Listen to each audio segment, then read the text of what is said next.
Barack Obama in 2004 was totally unknown. People were saying, I don't know who this guy is. I wonder why they picked him. He had this reputation as a bit of an upstart, as sort of a young, rising figure in the party, but no one knew who this guy was. This was his chance to introduce himself to people. Tonight is a particular honor for me because, let's face it, my presence on this stage is pretty unlikely. My father was a foreign student, born and raised in a small village in Kenya.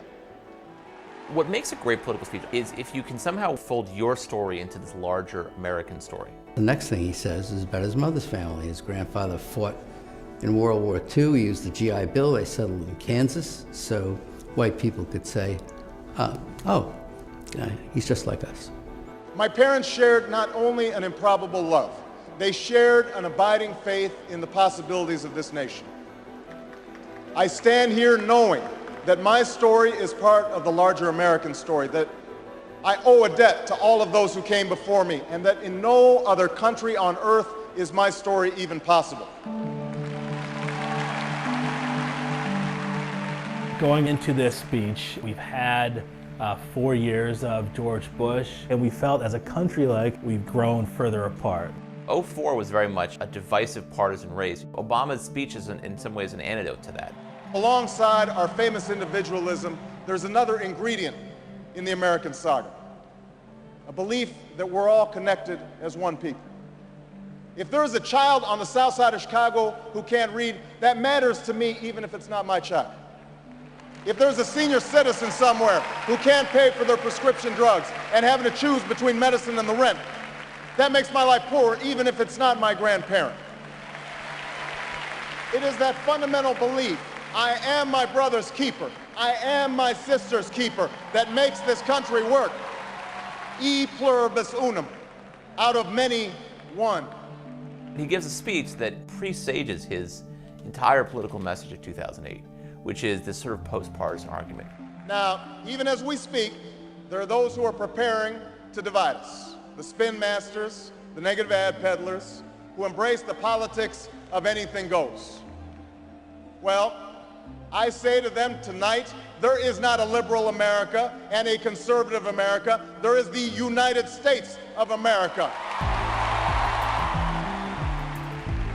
Obama was born with two great gifts.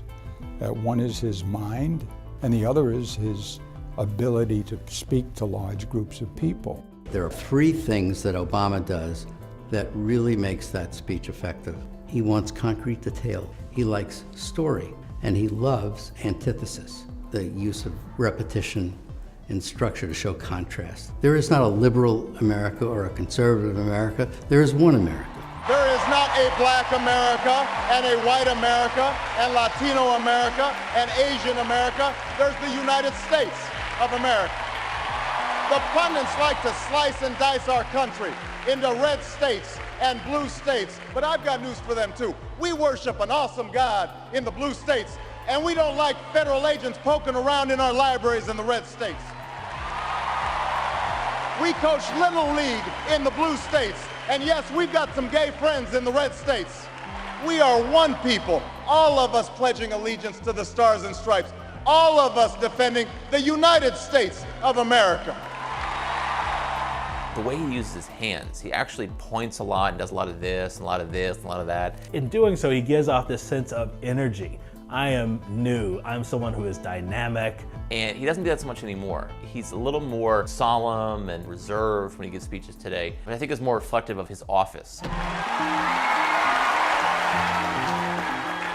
In the end, that's what this election is about.